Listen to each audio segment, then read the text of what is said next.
What are all these crazy numbers that I keep seeing?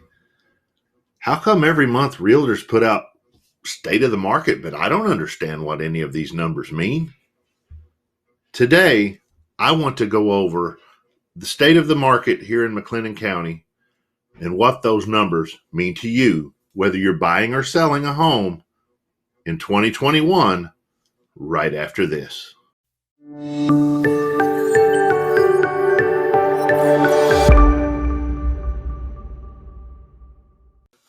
Hello, I'm Anthony George, the Home Guy Waco, and each week I put together video content pertaining to real estate and the Waco McLennan County market. If you like my content, please consider clicking the subscribe button or the little bell to be notified each Monday as I put out new content. Today, I want to talk about the real estate market here in Waco, McLennan County, and what it means for you if you're looking to buy or sell a property in 2021. Let's face it, each week we're bombarded with stuff on social media, different numbers, different advertisements, different things. As a realtor, we like to put out market reports. But a lot of times, folks, I know I didn't before I got into the industry, understand exactly what those numbers might mean for me, whether I was getting ready to buy or sell a home. This is the market statistics for McLennan County as of December of 2020. It looks into year over year of where the market was last year and even does graphs out to 5 years. First, let's start with median price. This is the average of homes bought and sold in the McLennan County area for December of 2020. It says currently at about $216,000. Are there homes offered for less in McLennan County? Yes. Are there homes offered for more in McLennan County? Yes. But this is the average that most people can expect to pay, whether buying or selling a home. If you'll look, it's up 13% over last year, but by hovering over it, I can show this graph that shows it's a pretty steady increase over the last 5 years. People want to say that we're in a tight seller's market right now because of COVID. But when I look at graphs and numbers like this just says that we're on the same trajectory that we've been on the last 5 years as far as what people are willing to buy or sell homes for. Closed sales year over year. Last year to this year, we are up 23% for housing closings.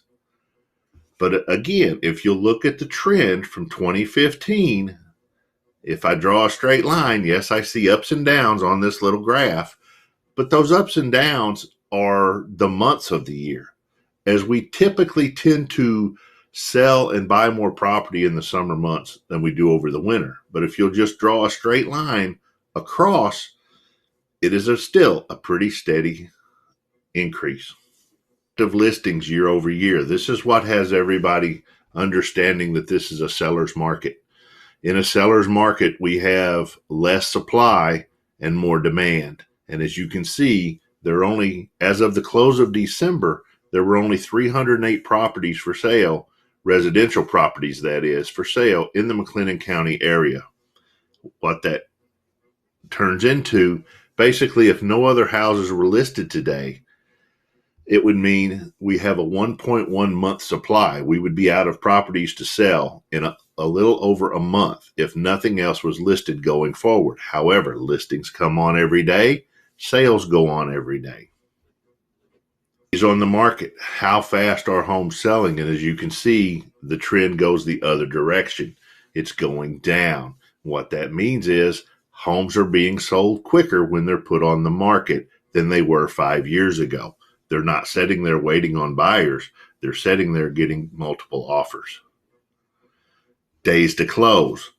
If you'll see in about the middle of 2018, this number jumped.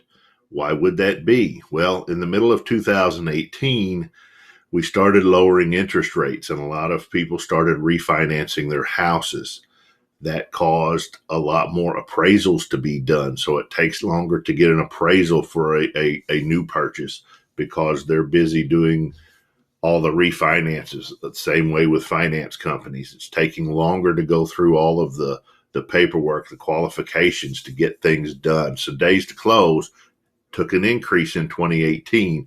And as you can see, when properties are buying and selling, things are being refinanced, that number is remaining high to about 45 days from the time you decide it's time to purchase, write a contract, to the day that you can get into a new home or get your residence sold. What all does this mean to me, Anthony? I'm in the market looking to sell my house. This is a hot market. Let's list it today, have it sold tomorrow, and move on. Well, a few things you need to consider if you're planning on selling your property would be making sure that you have everything right and ready to sell. If I were just to walk out of my home right now and think that I'm going to get what it's worth, if I do a competitive market and an analysis on my home, I would probably be in for a rude awakening, because personally, my home needs a little work. It needs some floor work done. Probably need to repaint some walls that are some off colors that a buyer may not be interested in. So yeah, I could probably list it for what it's worth, but getting a full offer might be a little difficult, or I may get a full offer, but then be asked for some concessions once the inspection's done. So if I were to list my house today, even though it's a seller's market, doesn't mean that I'll get full value if things haven't been taken care of before I've listed it. Now, if you're a buyer in today's market, what does all this mean? All this means is that you need to be prepared. First thing you need to get done is make sure that you have pre-approval at a bank, because if you decide you want to put an offer on a home, it may be listed today and it may be gone tomorrow. And if you don't have pre-approval or know where you stand financially on getting ready to make a purchase, you're going to be left behind. Let's just be honest. So the first thing you need to do if you're in the market to buy a home in 2021 is make sure that you are financially ready and pre-approved for a mortgage if you need one, or if it's cash involved, make sure that your cash is liquid and that you can show the seller, hey, I have this money and it's ready to go. I don't have to wait a month for it to come out of a 401k or for me to sell my lake property over here to have the cash. Make sure that you're able to prove it. That way your bid can be won in a seller's market. The second thing you need to be ready for if you're a buyer in this market is be prepared to go. What I mean by that is if something comes on the market today and you want to see it, be prepared to go this afternoon to look at it. Let's say you're busy.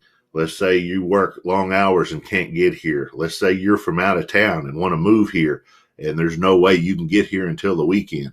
Well, the number one piece of advice I would give you is make sure that you've hired a real estate professional that's willing to work for you and can go at a moment's notice. In my business, I know that I own an action camera. I own a cell phone that makes great videos, could do Zoom calls, 360 camera. Make sure that you're hooked up with someone who communicates, gets back to you immediately, and can go at a moment's notice to help you view the property that you may be interested in. So I see the demand staying high, but also, as I just mentioned, make sure you've connected to the right professionals, both financially and in a real estate agent or a realtor, to make sure that you can be represented and can move at a moment's notice if you're looking to buy. If you like my content, please consider clicking the subscribe button by clicking on my icon. If you're looking to purchase a home, I've put together a playlist at the top here on purchasing a home and what you need to do to be ready. If you're looking to sell, playlist at the bottom talks about everything that you need to do to get your home ready to sell. I post videos every Monday. Make sure you click on the little bell to be notified.